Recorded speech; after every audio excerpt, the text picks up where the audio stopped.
ஆண்டவராகிய இயேசு கிறிஸ்துவின் இனிய நாமத்தில் உங்கள் அனைவருக்கும் என்னுடைய அன்பின் வாழ்த்துக்களை தெரிவிக்கிறேன். இந்நாளில் 30ஆம் தேதி, அதாவது புதன்கிழமை அன்றைக்கு நால்மாட்டியில் எல்லாரையும் கூப்பிட்டுருக்காங்க. அவங்களுக்கு எல்லாருக்கும் ஒரு அட்வைஸ் பண்ணுறாங்க. அதாவது சீட்டு போட்டு எடுக்கணும். அதாவது தலைவர்களை தேர்ந்தெடுக்கிறது, திருச்சபை பிசி டிசி இவங்களெல்லாம் எடுக்கணும்னா அவங்களுக்கு சீட்டு போட்டு எடுக்கணுங்க. ஏன்னா சீட்டு போட்டு எடுக்கிறது ரொம்ப முக்கிய. வேதத்தில் சொல்லப்பட்டிருக்கு. யூதாஸ் 30 வெள்ளிக்காசை வாங்கி இயேசு கிறிஸ்துவை காட்டி கொடுத்து அவன் செத்து போனான். அந்த இடத்துல ஒரு ஆள் வேணும். அரிமத்தின மத்தியா மேலே சீட்டு விழுந்துச்சு. அவர் அந்த சீட்டு விழுந்தோடனே அதில் அந்த அப்போஸ்தலர் அந்த இடம் நிரப்பப்பட்டது. அப்போ சீட்டு போட்டு வேலைகள் நடக்குது. அதனால் பலவான்கள் மத்தியில் சீட்டு போடுறது சிக்கலாக இருக்குமா. ஆமாம், பேரை எழுதி போட்டு அந்த சீட்டை எடுக்கணும் அப்படின்னு போட்டிருக்கு. அதுதான் மோகன் சி லாசரஸ் வற்புறுத்துறாரு. இப்படி சில சபைகளில் சீட்டு போட்டே ஜெயிச்சு, குருகாட்டூர்னு ஒரு ஊரில் இது பண்ணியிருக்காங்க. சில ஊரில் எலெக்ஷனே இல்லையா, இது வரைக்கும் நிறைய ஊரில் எலெக்ஷன் இல்லை. அப்போ இது மோகன் சி லாசரஸ் சொல்கிற மாதிரி சீட்டு போடுறது பலவான்கள் மத்தியில் சிக்கலாக இருக்கும். சீட்டு போட்டு ஒரு அப்போஸ்தலரை தேர்ந்தெடுக்கிறாங்க. அப்போ சீட்டு போடுவோமா அப்படின்னு கேட்டால் யாரும் அதுக்கு தயாரில்லை. ஏன்னா எப்படியும் போட்டி போடுவோம், நானா நீயான்னு பார்த்துருவோங்கிற இடத்துல எல்லோரும் எழும்பி நிற்காங்க. இப்போ நட்டாமல் நின்றுக்கிட்டு அது எப்படி அதுக்கு நான் சம்மதிக்க முடியும்? அந்த நேரத்தில் அவங்க எழுப்பி நின்று அந்த வேலையை நடத்துறதுக்கு இப்போவுமே ஆயத்தமாயிட்டாங்க. Call to war ready to fight.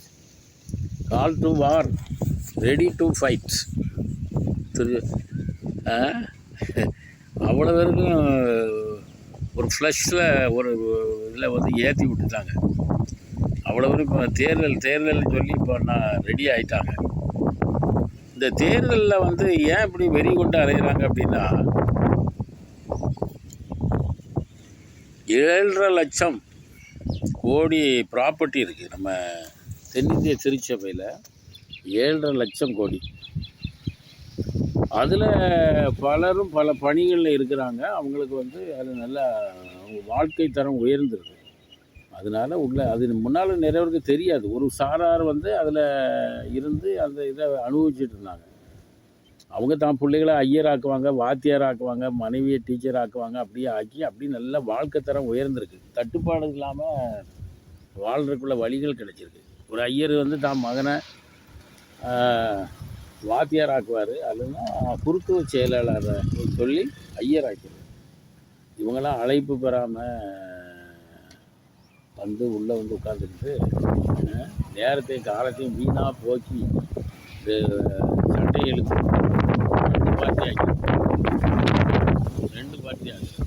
இந்த ஐயர்மாரில் அநேகர் லே செயலாளர் கொடுக்கக்கூடிய பணத்தை வாங்குறாங்கன்னு சொல்லி காட்ஃப்ரே நோபல், மோகன் சி லாசரஸோடைய சகலை, அது சில நேரம் அவர்கிட்ட போய் ரகலை பண்ணிக்கிட்டு கிடக்கும். ஆமாம், அவராக ஒரு பிஷப்பு ட்ரெஸ்ஸை தச்சு போட்டுக்கிட்டு நான் ஒரு பிஷப்புன்னுட்டு. ஏற்கனவே பிஷப்புக்கு பஞ்சம் கிடையாது. யாரை எடுத்தாலும் பிஷப் ஆகணும்னு ஆசைப்படுறாங்க. அவர் ஒரு காட்ஃப்ரே நோபல் ஒரு பிஷப். அவர் போட்டுக்கிட்டு அவருக்கு அவர் சர்ச்சு அவருடைய இடத்துல தவிர மற்ற இடத்துல எங்கேயுமே சர்ச்சு இருந்த மாதிரி தெரியல. ஆனால் அவர் பிஷப்பு. இவர் என்ன சொல்கிறாருன்னா, ஐயர்மாருக்கு டிஎஸ் பட்டணம் முடிக்காரர் 7 லட்ச ரூபா கொடுத்தாராம். அப்போ மாற்றி கொடுத்து 2ஐயும் வாங்கி வச்சுருக்காங்க ஐயர்மார். தூத்துக்குடி நாசிரியத்து திருநெல்வேலி டயசிஸில் ஒரு ஐயர் போய் ஒரு லே செயலாளரை லஞ்சம் வாங்குறாருன்னா அவர் மதிப்பாரா? அடுத்த முறை அவங்க முன்னால் போய் நிற்கும் போது சேர் போடாமல் நிற்க வச்சுருக்காங்க. ஆமாம், லே செயலாளர் நேற்று சொன்னார் மோகன் சி லாசரஸ், மேய்ப்பனுக்கு கீழே தான் மந்தைகளை அடங்கி இருக்கணும்னு சொன்னார். அப்போ மேய்ப்பன் வாங்கக்கூடாது இல்லையா? ஏற்கனவே கர்த்தர் என்ன பண்ணியிருக்காரு, வெள்ளைக்காரங்க மூலமாக இவங்களுக்கு நல்ல ஒரு ட்ரெஸ்ஸு, ஒயிட் அண்ட் ஒயிட் அங்கேயே கொடுத்து வீடு ஃப்ரீ எல்லாம் கொடுத்துருக்காரு. எல்லாம் கொடுத்து கார் ஏறி எல்லாம் வாங்கி நல்ல வாழ்க்கை தரம். மனைவி டீச்சர்னால் டபுள் ஜாக் பாட்டு தான். அப்படியே அடித்து இருக்கிறவங்க ஒரு தன்மானத்தை விட்டுட்டு போய் லேச்சு நம்ம ப்ராப்பர்ட்டி லெவல் வந்து 7.5 லட்சம் கோடி, ஐயர்மாருக்கு 1 லட்சம் ரூபாய்க்கு பெருமான சம்பளம் கொடுத்து வச்சுருக்காங்க கௌரவமாக. ஒரு வீடாக போய் ஜோம் பண்ணியோ அல்லது யாருக்கையாவது போய் பிரசங்கம் பண்ணியோ அவங்களுக்கு வந்து காசு வர்றதில்லை, லைவாக அவங்களுக்கு கொடுத்துட்றாங்க. 1 லட்சம் ரூபா கிடைக்கும். மனைவி டீச்சர்னா 2 லட்சம் அதுக்கு மேலே வருது. அப்போ இவருக்கு எதுக்கு போய் அந்த லேச்சியலாளர் கொடுக்கக்கூடிய லேச்சியலாளருடைய பணத்தை போய் வாங்குறாங்க? அவங்க பெரிய கம்பெனிக்காரங்களாக இருப்பாங்க. என்எஸ் பட்டணப்படிக்கார்ட்ட வாங்கிட்டீங்க, வாங்கினா அவருக்கு பொன்னாடை போத்த அவர் மாற்றி மாற்றி போகிறத இப்படியும் நடந்துக்கிட்டு இருக்கு. அதை கேலி பண்ணுறான். ஒரு ஆள் பலன் பெற்றவன் என்எஸ் பட்டணப்படிக்காரனை வாழ்த்துறாங்க, சிலர் அவரை வந்து ஏசுகிறாங்க. ஒரு சிலர் ஏன்னா பலன் பெறாதவங்க தான் ஏசுகிற மாதிரி என்னை பார்க்க தெரியுது. அகஸ்டின் ஜெபக்குமார் என்ன சொல்கிறாரு, ஒரு நாள் ஒரு மேடையில் அவர் பார்த்தாராம், என்எஸ் பட்டணப்படிக்கார் வந்து உங்களுக்கு ஒரு கோபுரம் பீகாரில் கட்டித்தாரேன்னாராம். கோபுரம் கட்டுறது அவர் சொன்னாராம், உன் பணமும் உன்னோட கூட நாசமாக போடான்னு போயிட்டாராம். ஏன்னா அவர் வந்து பியூர். அவர் யார், நம்ம அகஸ்டின் ஜெபக்குமார் கொஞ்சம் காட்டமாக போடுவார். அவர் வந்து அந்த சொன்னது கரெக்டு தான். சாபமான பணத்தை கொண்டு வந்து எனக்கு இதுக்கு கோபம் கட்டணும் அப்படிங்கிற மாதிரி சொல்லியிருக்காரு. அப்போது இந்த ஐயர்மார் வந்து இவங்களுக்கு என்ன கஷ்டம்? இப்போ ஒரு இண்டிபெண்ட் ஊழியக்காரங்க இருக்காங்க, அவங்களுக்கு சில தேவைகள் இருக்கும். அப்போது யாரையாவது போய் பார்த்து ஜெபம் பண்ணுவாங்க, அப்படி போவாங்க. அதில் ஏதாவது கிடைச்சா கிடைக்கும், கிடைக்கலன்னா கிடைக்காது. இவங்களுக்கு அப்படி கிடையாது, ஃபிக்ஸட் சம்பளம். இதையும் காணாதுன்னு சொல்லி அங்கே போய் நின்று அவங்ககிட்ட போய் வாங்குறாங்க. யோவான் ஸ்நானனுடைய அப்பா யார்? அவர் அங்கே வந்து ஆல்டரில் பணி செய்கிறவர், தொப்பிக்கெல்லாம் போட்டு யூனிஃபார்ம் சர்வீஸ். ஐயர்மார் போட்டுருக்காங்களே இந்த மாதிரி ட்ரெஸ்ஸு, உள்ள அங்கி மேலே எல்லாம் போட்டு உள்ள. ஆனால் அவருக்கு வந்து விசுவாசம் இல்லை. கேப்ரியல் வந்து ஒரு மெசேஜ் சொல்கிறாரு அவருக்கு. ஆனால் மகன் எங்கே இருக்காரு? எலிசபெத்து யோவான் ஸ்நானன் பிறகு வயது சட்டம். அவர் இப்போ வனாந்தரத்தில் கூப்பிட்ற சத்தமாக இருக்குது. காணிக்கை கொடுக்க பணத்தை கொடுக்கலாம் கேட்கல. விரிய பாம்பு குட்டிகளே வருங்கோவத்தில் எப்படி தப்பித்து கொண்டாங்க அப்படின்னு சொல்லி அவ்வளோ வரையும் சொல்லும்போது போர் சேவர்கள் வந்து சொல்கிறாங்க, நாங்கள் என்ன செய்ய வேண்டும்? நீங்கள் சம்பளம் மட்டும் போதும், கிம்பளம் வாங்காதீங்கன்னு சொன்னார். சம்பளம் மட்டும் உங்களுக்கு போதும் என்று இருக்கல, சம்பளமே போதுமான அளவுக்கு இருக்குல்ல. இன்றைக்கி ஒரு கஷ்டப்பட்டு ஒருத்தர் போய் ஒரு ஊழியத்தை செய்கிறாரு, அவருக்கு நிறையா குடும்பத்தை நடத்துகிறதே பெரிய விஷயமா இருக்கும். ஜனங்களும் கொடுக்க மாட்டாங்க. அப்போ நீங்கள் இவ்வளவு வசதி இருந்தால் அங்கே போய் ஏன் நிற்கீங்க? இது என்னத்தை தோணுதுன்னா, அந்த யூதாசு வந்து அந்த இயேசு கிறிஸ்துவுக்கு வந்து நல்லா சாப்பிட்டுப்பான். அவர்கிட்டலாம் கேஷ் பேக்கையும் கொடுத்துருக்காரு. இப்படி இருந்தும் தேவாலயத்தில் போய் பிரதான ஆசாரியத்தை போய் நான் அவரை காட்டி கொடுக்கேன், எனக்கு வந்து நீங்கள் கொடுங்க, கைவிட்டு கொடுங்கன்னு கேட்டு 30 வெள்ளி காசை வாங்கிட்டு வந்துடுவோம். வாங்கிட்டு வந்து அப்புறம் நிம்மதி இல்லாமல் ஆகி தலையில் விழுந்து செத்து போனான், குடல் வெடிச்சு. அதனால் இருந்து என்ன தெரியுதுன்னா, இந்த ஐயர்மார் வந்து வாங்கக்கூடாது. வாங்கினா உங்களுடைய டிக்னிட்டி போயிடும். உங்களை வந்து ஆண்டவரும் வந்து உங்களை மதிக்க மாட்டார். ஆண்டவரும் மதிக்க மாட்டார், லேச்சியலாளரும் மதிக்க மாட்டார். அப்புறம் லேச்சியலாளர் எதுக்கு பிசப்பை கீழே தள்ளிட்டு அவர் மேலே வர்றாருன்னா, எல்லாருமே லஞ்சம் வாங்கியிருக்கீங்கன்னா நீங்கள் என்ன மதிப்பிடுங்க? ஐயர்மார் எல்லாம் போய் லேச்சியலாளர் அவன் சொல்கிறான்ல, காட் பண்ணிட்டோம் லாஜிக்கில் கொண்டு தக்க வச்சு அவ்வளோ குடியை வாங்கி கொடுத்து உலக மனுஷரை போல் ஆக்கி தான் அவங்கள வந்து கொண்டு வாங்கன்னு சொல்லியிருக்காரு.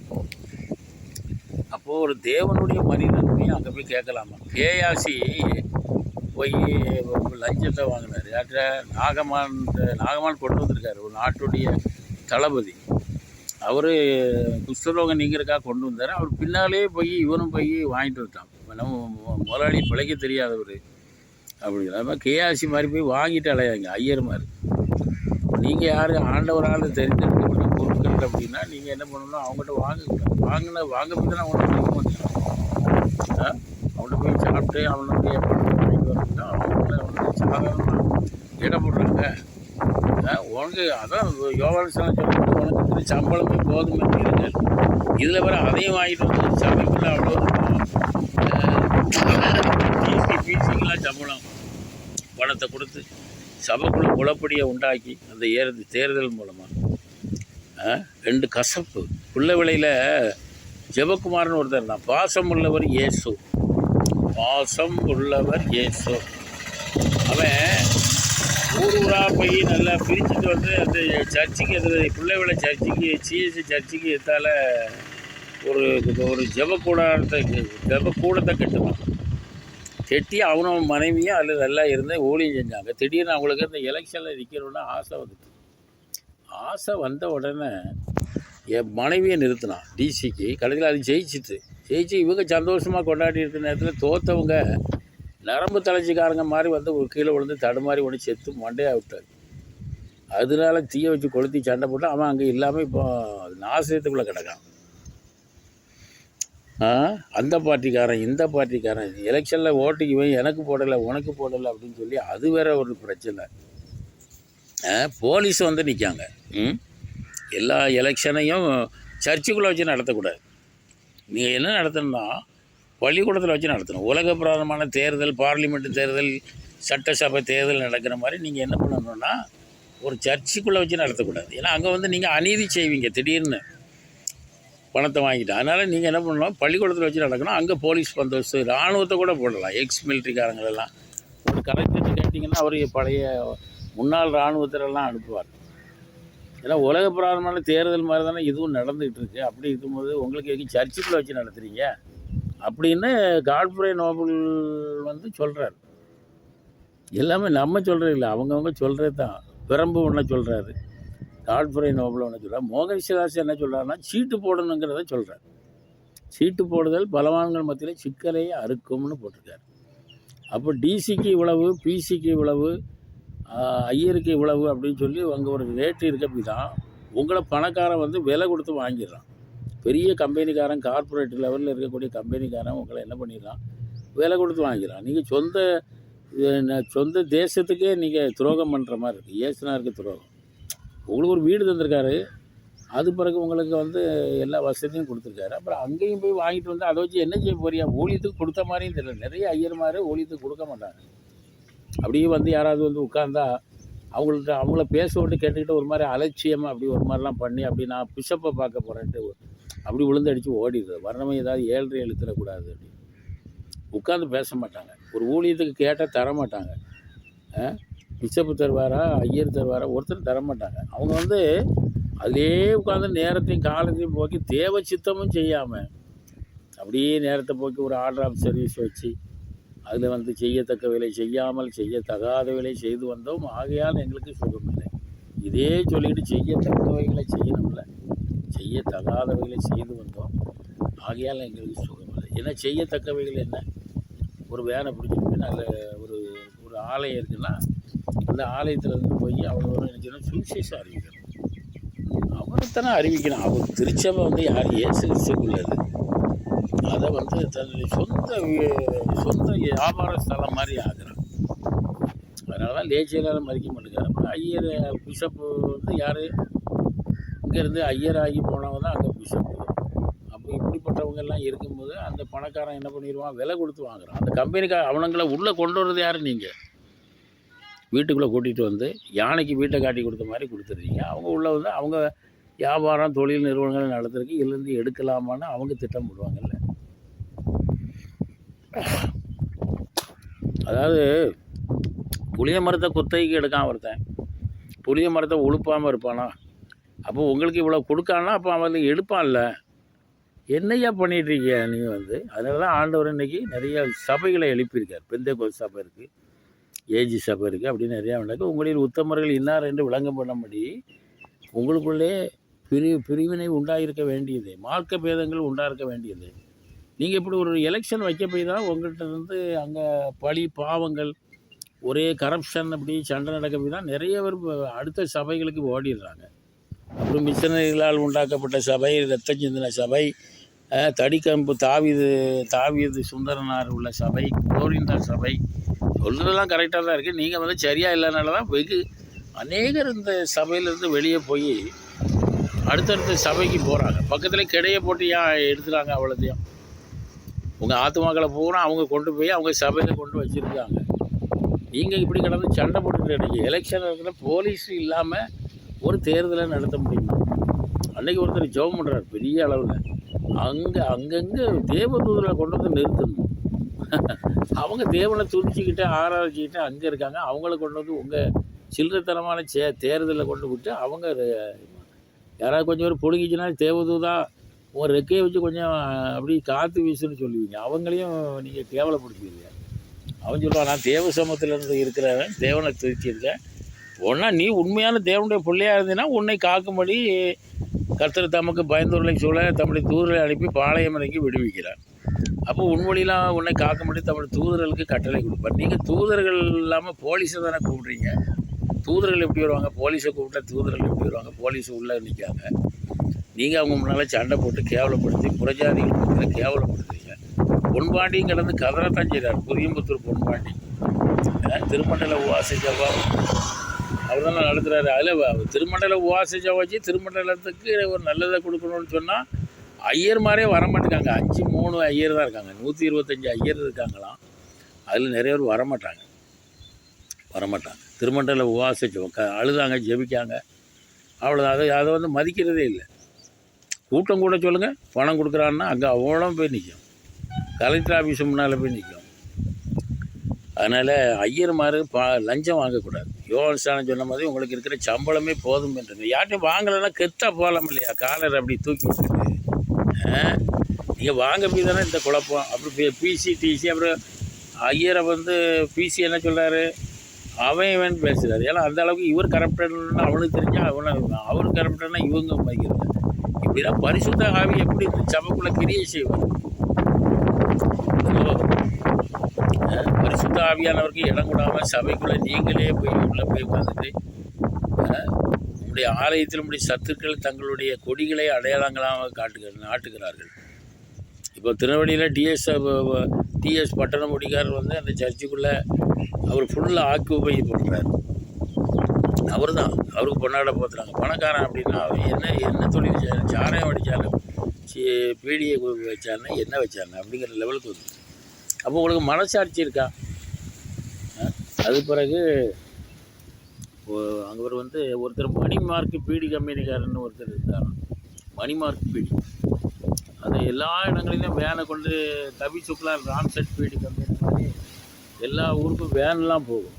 போய் படம் போட்டு மக்களுக்கெல்லாம் அந்த பீடியை குடிக்க சொல்லி மக்களை பூரா இது பண்ண நுரையீரலாம் கெடுத்து, மூக்கு சுவாசத்தெல்லாம் கெடுத்து, டிபி நோயில் நிறைய ஒரு ஆஸ்பத்திரியில் படுக்கிற மாதிரி வச்ச ஒரு கம்பெனிக்காரர் வந்து என்ன பண்ணுறாருன்னா அந்த பீடி கம்பெனி சர்ச்சுக்குள்ளே வர அவர் மெயினாக கொண்டு வந்து வைக்காரு. ஏன்னா அவர்கிட்ட பணம் இருக்குது, பீடி விற்ற காசு. அவரை கொண்டு வந்து உள்ளே வச்சுக்கிட்டு அங்கே என்ன பண்ணுறாங்கன்னா பீடி விளம்பரத்தை பூரா அவர் என்ன பண்ணிட்டாரு, ஒரு சர்ச்சுக்கு ஒரு டீப் லைட் போட்டால் அதில் மணிமார்க் கம்பெனி பீடின்னு எழுதிட்டார். அது பிறகு ஒவ்வொரு பிஞ்சி ஆல்டர் மேலே மணி சிலுவை என்னென்னலாம் உண்டா அவ்வளோத்தையும் மணிமார்க் பீடி கம்பெனின்னு எழுதிட்டார். அவர் நினச்சிருக்காரு இப்பெல்லாம் நம்ம செய்கிறதுனால பரலோகத்துக்கு போயிடணும்னு அங்கே போயிருக்காரு. அப்போ தூதன் சொல்லியிருக்காரு, நீ விளம்பர செலவே நிறைய தரணும், நோம்பேரத்தானே போட்டாங்க, ஏசு அதனால் உனக்கு இங்கே இடம் கிடையாது, போன்னு விரட்டிட்டார். அப்புறம் இந்த பணக்காரங்களை பூரா இவங்க தான் உள்ளே கொண்டு வைக்கிறது. சித்தப்பாவை கொண்டு வர மாதிரி, மாமாவை கொண்டு வர மாதிரி உறவுகள். சித்தப்பா இருந்தால் நல்லா இருக்குமே, சித்தப்பா வந்து கொஞ்சம் பணம் வாங்கி கொடுத்தா நல்லா இருக்குமே, மாமா வந்து பணம் கொடுத்தா நல்லா இருக்குமே. அது இது என்ன இருக்குதுன்னு தெரியல. உண்மையான தேவனுடைய ஊழியக்காரங்க சீட்டு போட்டு எடுங்க, எலெக்ஷன் பண்ணுங்க. அதுக்கு கவர்மெண்ட் போலீஸையும் கொண்டு வந்து உள்ளே வச்சுட்டு அவங்களுக்கு எவ்வளோ டியூட்டி இருக்குது போலீஸுக்கு. கொஞ்சம் கஷ்டமாக இருக்குது. நீங்கள் அங்கே கொண்டு வச்சுக்கிட்டு ஸ்கூலுக்குள்ளேயும் இருக்குது, ஸ்கூலு நடத்துகிறீங்க, ஸ்கூலில் உள்ள பணத்தை களவாங்குறாங்க, கரஸ்பாண்டன்ட் அப்படி இப்படின்னு சொல்லி நிறைய பணம். அப்பாயின்மெண்ட்டு டீச்சர் ட்ரைனிங் ஸ்கூலுக்கு எல்லா கதையும் எங்களுக்கு தெரியும். ஆமாம், எல்லா கதையும் தெரியும். தெரியாத நீங்கள் நினச்சிட்ருக்கீங்க. இப்போ எல்லாருமே நல்லா விழிப்புணர்வு ஆகிட்டாங்க. அதனால் நீங்கள் வந்து மனம் திரும்புங்க, சீட்டு போட்டு எடுங்க. எல்லா இடத்துலையுமே சீட்டு போடுங்க. இப்போ ஒரு சின்ன பிள்ளைய வச்சு ஒரு 10 வயசு 8 வயசு குழந்தை அறியாத பாலக பிள்ளைகளை வச்சு எடுங்க. இதை தான் மோகன் சிலாஸ் திரும்ப திரும்ப திரும்ப வலியுறுத்திக்கிட்டே இருக்கார். அவர் கண்டுபிடிச்சிருக்கார். அவர் இந்துலேருந்து ரசிக்கப்பட்டு சபைக்கு வந்திருக்காரு. நீங்கள் அவரை சபையில் ரொம்ப முதல்ல அவர் ரசிக்கப்பட்ட புதுசில் ரொம்ப கேவலப்படுத்தினீங்க. இன்றைக்கி அவர் உங்களுக்கு முன்னால் பெரிய லெவலில் கார்ப்பரேட் லெவலுக்கு வந்துட்டார். இன்றைக்கி அவர் உங்களை கூப்பிட்டு அட்வைஸ் பண்ணுறார். ஏன்னா உங்களுக்கு புத்தி இல்லாமல் போயிட்டு, அதனால் புத்தி இல்லாத கலாத்தியரே அப்படின்ன மாதிரி மோகன் சிலாசஸ் வந்து புத்தி சொல்கிறார். அவர் இந்துலேருந்து ரசிக்கப்பட்டு கிறிஸ்தவனாக மாறி கிறிஸ்தவங்களுக்கு புத்தி சொல்கிறார். அவரையும் ஒரு தடவை டிசியாக கொண்டு வச்சுட்டாங்க. அவரும் இருந்தார். ஆனால் அங்கே அடிப்படி தகராறை பார்த்தோன்னா அந்த டிசி பதவியே வேண்டான்ட்டு போயிட்டார். அப்போது அவரையும் கொண்டு வைப்பீங்க. சும்மா அப்புறம் ஊழியக்காரன் எங்கேயோ ஊழியம் செஞ்சுருப்பான், அவனையும் கொண்டு வந்து ஓட்டு போட்டுக்கிட்டுன்னு சொல்லுவீங்க. 600 சங்கம் கஷ்டப்பட்டவங்களால் கெட்ட முடியுமா? எத்தனையோ இருக்கா. ஒரு 100 சங்கம் வாங்குறீங்க. தசம பாகம் காணிக்க வாங்கணுன்னா நீங்களாம் முழு நேர ஊழியக்காரங்களாக இருக்கணும். எல்லாத்தையும் விட்டுட்டு வந்திருக்கணும். உங்களுக்கு சம்பளம் இருக்கக்கூடாது. அப்போ தான் தசம பாகத்தை வாங்கணும். தசம பாகம் சம்பளம் இருக்கும்போது எப்படி தசம பாகத்தை வாங்கி? இப்போதுமே ஜனங்கள் வந்து ஒரு காலகட்டத்தில் ஒரு சர்ச்சுக்கு 40 பவுன் நகை கொடுத்துருக்காங்க, டாலரை கொண்டு வைக்காங்க. அப்போ இதெல்லாம் வச்சுக்கிட்டு நீங்கள் அந்த சம்பளத்தையும் வாங்கிட்டு தசம பாகம்